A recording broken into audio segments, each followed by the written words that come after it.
Hello and welcome to Sounds English with me, Betty. Today's word is mind. Mind.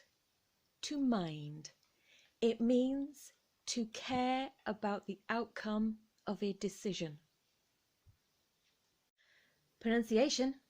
The I is pronounced like my, my.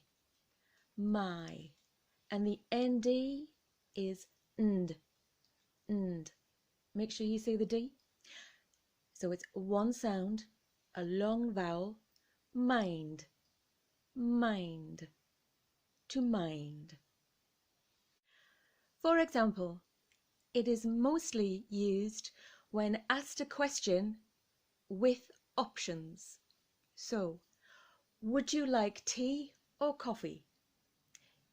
You would answer, I don't mind, if you don't care whether you're given tea or coffee. You like them both. You're happy with either tea or coffee. Alternatively, there may not be options. Someone may ask you, do you want to go to the park? And you could say, I don't mind, which means you don't care if you go to the park or not. You're happy to go, you're happy to not go. You don't mind.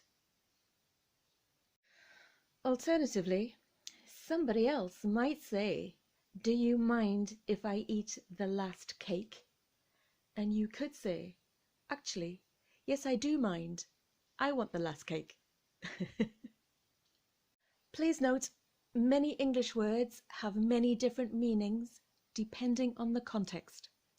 So, if you enjoyed this video, please give me a like, and even better, please subscribe. I am here every day with a new high-frequency English word, phrase or expression. Thank you very much. Bye-bye.